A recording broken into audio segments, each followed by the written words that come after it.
ಕನಿಷ್ಠ ವೇತನ ಜಾರಿ ಮಾಡುವ ವಿಚಾರ ಸಂಬಂಧ ಕಾರ್ಮಿಕ ಸಂಘಟನೆಗಳು ಮತ್ತು ಕೈಗಾರಿಕೆಗಳ ಉನ್ನತ ಅಧಿಕಾರಿಗಳ ಜೊತೆ ಸಚಿವ ಸಂತೋಷ್ ಲಾಡ್ ಸಭೆ ನಡೆಸಿದರು.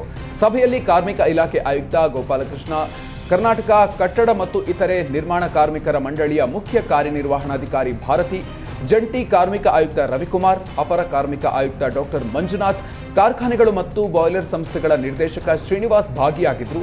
ಸಭೆ ಬಳಿಕ ಮಾತನಾಡಿದ ಕಾರ್ಮಿಕ ಸಚಿವ ಸಂತೋಷ್ ಲಾಡ್, ಕನಿಷ್ಠ ವೇತನ ಜಾರಿ ಕುರಿತಂತೆ ಇನ್ನು 60 ದಿನ ಕಾಲಾವಕಾಶ ಇದೆ, ಇನ್ನೂ ಏನಾದರೂ ಬದಲಾವಣೆ ತರಬಹುದಾ ಅಂತ ಚರ್ಚೆ ಮಾಡಿದ್ದೀವಿ ಅಂತ ಹೇಳಿದರು. ಬಿಜೆಪಿಯ ಯತ್ನಾಳ್ ಉಚ್ಚಾಟನೆ ಕುರಿತು ಸಂಸದ ರಮೇಶ್ ಜಿಗಜಿಣಗಿ ಖಾರವಾಗಿ ಪ್ರತಿಕ್ರಿಯಿಸಿದ್ದಾರೆ. ವಿಜಯಪುರ ಬಿಜೆಪಿ ಕಚೇರಿಯಲ್ಲಿ ಮಾತನಾಡಿದ ಜಿಗಜಿಣಗಿ, ಯತ್ನಾಳ್ ಉಚ್ಚಾಟನೆ ಮಾಡುವಂತಲೂ ನಾನು ಹೇಳಿಲ್ಲ, ಮಾಡಬೇಡಿ ಅಂತಲೂ ನಾನು ಹೇಳಿಲ್ಲ ಅಂತ ಹೇಳಿದ್ರು. ಯತ್ನಾಳ್ ಉಚ್ಚಾಟನೆ ದಿನವೇ ಜಿಗಜಿಣಗಿ ಪ್ರಧಾನಿಯನ್ನ ಭೇಟಿಯಾದ ವಿಚಾರವಾಗಿ ಕೇಳಿದ ಪ್ರಶ್ನೆಗೆ ಅವರು ಗರಂ ಆದ್ರು. ನಾನು ನನ್ನ ಕ್ಷೇತ್ರದ ಅಭಿವೃದ್ಧಿ, ಕೆನಾಲ್ಗಳ ನಿರ್ಮಾಣಕ್ಕೆ ಸಂಬಂಧಪಟ್ಟಂತೆ ಮೋದಿ ಬಳಿ ಭೇಟಿ ಮಾಡಿ ಚರ್ಚೆಯನ್ನು ಮಾಡಿದ್ದೀನಿ. ಉದ್ಘಾಟನೆಗೂ ನಾನು ಪ್ರಧಾನಿ ಮೋದಿ ಅವರನ್ನ ಭೇಟಿ ಮಾಡಿದ್ದಕ್ಕೂ ಉಚ್ಚಾಟನೆಗೂ ಪ್ರಧಾನಿಯವರನ್ನ ಭೇಟಿ ಮಾಡಿರೋದಕ್ಕೆ ಯಾವುದಕ್ಕೂ ಸಂಬಂಧ ಇಲ್ಲ ಅನ್ನುವಂಥ ಮಾತನ್ನ ಹೇಳಿದ್ದಾರೆ. ಇನ್ನು ಮುಷ್ಕರ ನಿರತ ಲಾರಿ ಮಾಲೀಕರ ಸಂಘದ ಪದಾಧಿಕಾರಿಗಳ ಜೊತೆಗೆ ಸಿಎಂ ಸಿದ್ದರಾಮಯ್ಯ ಚರ್ಚೆ ನಡೆಸಿದರು. ಈ ವೇಳೆ ಗೃಹ ಸಚಿವ ಜಿ ಪರಮೇಶ್ವರ್, ಸಾರಿಗೆ ಸಚಿವ ರಾಮಲಿಂಗಾರೆಡ್ಡಿ ಕೂಡ ಭಾಗಿಯಾಗಿದ್ದರು. ಸಭೆಯಲ್ಲಿ ಮುಷ್ಕರ ಕೈಬಿಡುವಂತೆ ಸಿಎಂ ಸಿದ್ದರಾಮಯ್ಯ ಹೇಳಿದರು. ಲಾರಿ ಮಾಲೀಕರ ಸಂಘದ ಬೇಡಿಕೆಗಳ ಬಗ್ಗೆ ಸರ್ಕಾರಕ್ಕೆ ಅರಿವಿದೆ. ಸರ್ಕಾರ ಬಡವರ ಪರವಾಗಿದ್ದು ಸರ್ಕಾರದೊಂದಿಗೆ ಲಾರಿ ಮಾಲೀಕರು ಸಹಕಾರ ಕೊಡಬೇಕು. ರಸ್ತೆಗಳ ಸುಧಾರಣೆಗೆ ಸರ್ಕಾರ ಪ್ರತಿ ವರ್ಷ ಸುಮಾರು 14,000 ಕೋಟಿ ವೆಚ್ಚ ಮಾಡ್ತಾ ಇದೆ. ಇನ್ನೊಮ್ಮೆ ಲಾರಿ ಮಾಲೀಕರ ಸಂಘದ ಜೊತೆಗೆ ಸಭೆಯನ್ನ ನಡೆಸಲಾಗುತ್ತೆ ಅಂತ ಹೇಳಿದರು. ಆದರೆ ಸಿಎಂ ಭರವಸೆಗೆ ಲಾರಿ ಮಾಲೀಕರ ಸಂಘ ಒಪ್ಪದೆ ಮುಷ್ಕರವನ್ನು ಮುಂದುವರೆಸಿದೆ. ಇನ್ನು ಸಭೆ ಬಳಿಕ ಮಾತನಾಡಿದ ಸಚಿವ ರಾಮಲಿಂಗಾರೆಡ್ಡಿ, ಆರ್ಟಿಒ, ಚೆಕ್ ಪೋಸ್ಟ್ ಬೇರೆ ಬೇರೆ ಕಡೆಗೆ ತೆಗೆದಿದ್ದಾರೆ. ಸಿಸ್ಟಮ್ ಬದಲಾವಣೆ ಬಗ್ಗೆ ನೋಡ್ತೀವಿ. ಡೀಸೆಲ್ ಹಾಗೂ ಟೋಲ್ ಬಗ್ಗೆ ಸಿಎಂ ನಿರ್ಧಾರ ಮಾಡಬೇಕು. ಅದನ್ನು ಹೊರತುಪಡಿಸಿ ಉಳಿದ 4 ಬೇಡಿಕೆಯನ್ನ ಈಡೇರಿಸ್ತೀವಿ ಅಂತ ಹೇಳಿದರು.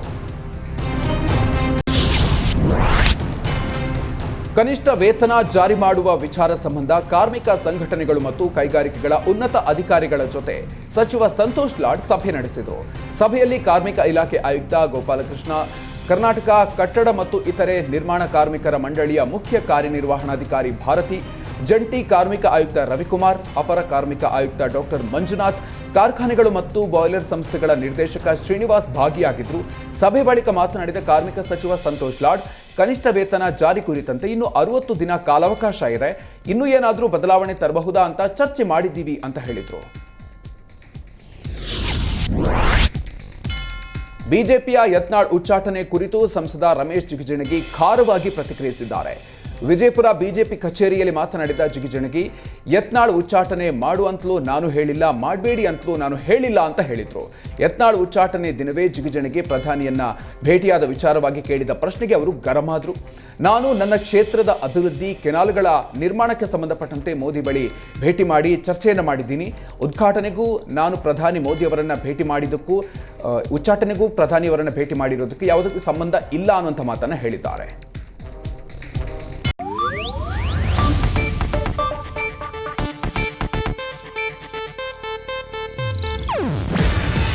ಇದು ಏಷ್ಯಾನೆಟ್ ನ್ಯೂಸ್ ನೆಟ್ವರ್ಕ್ ಪ್ರಸ್ತುತಿ.